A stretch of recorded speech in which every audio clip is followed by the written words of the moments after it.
I want to sort of shift focus to India now because Airbnb has been present in India for a while. Yeah. You haven't been back to India since 2016. When are you coming next? And what's the plan for India? What's the aspiration and ambition for India? The plans and aspirations are huge. It's now the most populated country on the planet. And the thing about India is, I mean, number one, it's got a great culture of hospitality. Number two, it's got a very young population.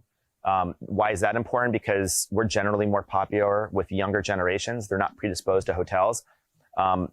Three, I think, you know, they're very digital and very much online. And I think that is a strength for a digital first brand like Airbnb than like, say, a hotel. I think you're going to have, you know, an emerging middle class that's going to, I mean, what is one of the first things that happens when a middle class emerges in the modern world? They travel and they want to leave their country and they want to see the rest of the world. And so my prediction is that Airbnb will boom in India. It's, you know, an emerging market for us. We have very low awareness, very low penetration, but the enthusiasm is high. And I think things like icons are perfect because it allows us to focus on key segments and key geographies. So like, obviously, we had a relationship with Janvi Kapoor, one of the biggest stars in Bollywood. Today, we announced an icon experience with her. And I think this is just the beginning of more things to come. And as far as me visiting India, it's on my list. I'm absolutely going to be coming back, hopefully soon. I don't have any specific dates announced, but yeah, it's one of my favorite countries. I've been there. I was there once, but I just cannot believe how rich the country was. It was wonderful. You know, if you could curate an iconic experience for yourself, maybe part of the 11 that you showcased today or something completely different, what would it be? Where does your imagination take you? Oh my God.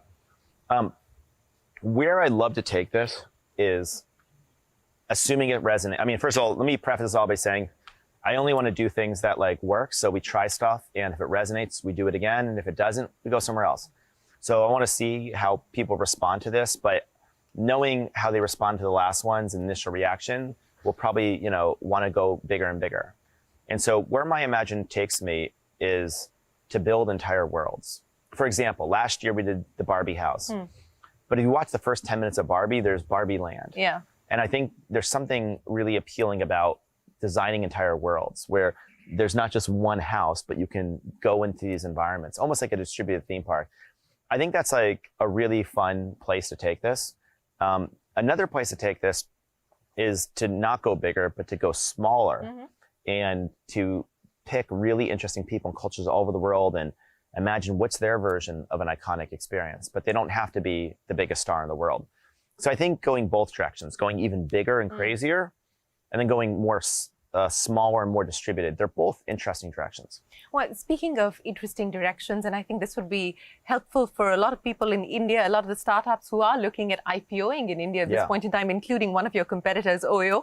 You know, the experience from turning unicorn in 2011 and then finally IPOing in 2020, and reports suggested that, you know, you weren't particularly in favor of IPOing anyway, but going through that process, what did it teach you in terms of valuation, in terms of what you see as metrics to sort of define who you are and what you stand for, and eventually providing the exits that you needed to?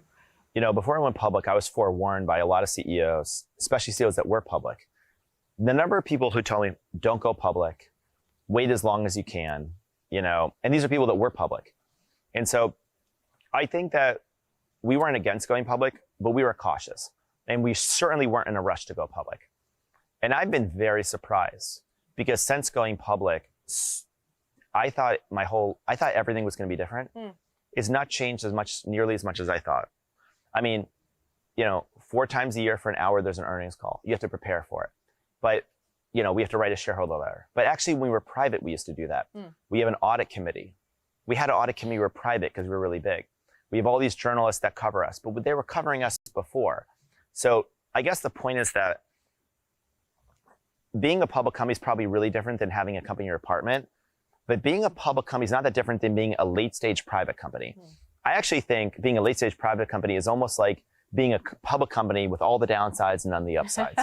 So I think it's easier to be a $100 billion public company than a $30 billion private company. Really? Yeah. I mean, you know, it doesn't constrain you, the scrutiny and the expectation management quarter after quarter? I mean, that exists as a private company. Like once you raise like billions of dollars, like you have mutual funds holding your stock, you're marked to market, so you kind of have a valuation, like, but you don't have the benefits because you're not public. You're not being public, and there's something about being big and private that makes people think there's more that you're not telling them, and so there's this never-ending desire to dig for more information, to not totally, take your word for it. And I think once you're public, the playing field is level. You put out this S1. I didn't appreciate, but the S1 was basically like an ultimate disclosure document. And I think going public, it's like the act of increasing trust. I mean, you can lose trust by like mismanaged expectations, but generally I think the act of being public is the act of being more trusted because it's the act of being more transparent. I remember you said, I think it was around the time of the IPO, that post the IPO, you thought that it would be the happiest period of your life, but it was actually the opposite. It was the saddest period of your life. And this took me back to a conversation that I had with India's first individual gold medalist at the Olympics. And he said exactly what you said, that, when you achieve the goal that you've been working towards, and it's done, and then you're left with this vacuum. Explain to me, how you feel about that today when you look back and what have you been able to sort of replace, or what is the next goal that you're working towards that gives you the kind of satisfaction and sense of purpose that would drive you? Well, there's this cliche that it's all about the journey. And I'm not sure I truly appreciated it until I got to the top of a mountain and looked down and realized the thing I loved wasn't standing on top of the mountain, it was climbing the mountain. And I think that it didn't make it not worth it. It absolutely, the whole journey has been amazing. But the most fun times weren't succeeding. It was the process of trying to be successful. A mountain climber wants to climb, a painter wants to paint, a musician wants to make music, and an entrepreneur wants to be building. And so we're not designed to like just stand at the top of the mountain and like celebrate and bask in our glory. We're designed always to be a little dissatisfied, to reach. And as long as we're reaching, we're actually happy. I almost fear the day I achieve all of my dreams, because then I'll stop dreaming. And it's the dreaming that is the fun. And the other lesson I've learned about that is the company you need more in your life than just the company. And you can't just seek external validation to make you happy. It will never fully fill you. And people told me that, but I think I had to go through the experience myself to realize, okay, I've achieved more than I ever wanted to. We went public, and I think I wasn't even 40 years old. I guess I was 39. Yeah. And I was 39 and we went public. It was like $100 billion market cap. And I kind of realized, wait, I'm like not even like halfway through my life. And I have so much more I want to do. And I think if Airbnb got 10 times the size, I wouldn't be 10 times happier.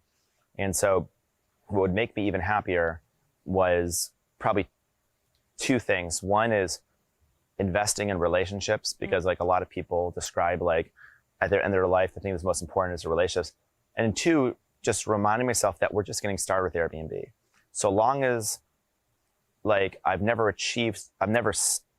arrived somewhere and I'm a constant state of going somewhere, I'll be happy. Next 10 years out, I know you're not going to give us specifics, but 3 attributes that you see could possibly define Airbnb over the next decade.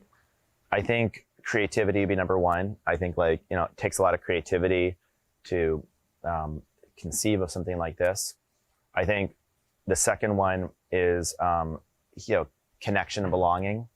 I think Airbnb at its best is about stepping into people's worlds and bringing people together. And so creativity, connection, and I think the third one would probably be like service and hospitality. We are a hospitality company. That word is not a Not a tech company? I think that we are a tech company. We have the characteristics of a tech company. We don't sell technology. I'd say we're maybe a technology company that sells hospitality. And I think that what we're going to do that's unique is we're going to be like AI-enabled hospitality. There's a lot of AI, there's a lot of hospitality, but what would AI-enabled hospitality look like that is like so magical? You just feel like this app, this company knows you better than anyone. It can anticipate your needs, and it can just completely wow you. So those are probably 3 attributes. And you can think of those as like core skill sets and capabilities. We're going to be super creative. We're going to be about human connection, and we're going to hopefully provide the best service you've ever seen. And I know we've got a long way to go in all 3, but as long as we're just getting started, then it's just the beginning. Well, Brian, we wish you the very best of luck. We're trying to create more magic in the real world. Thanks very much for your time. Thank you very much. And look forward to seeing you in India. Thanks so much. Well, with that, it is time for us to wrap up this edition of the Global Dialogue. From all of us here on the team, for now, goodbye and many thanks for watching.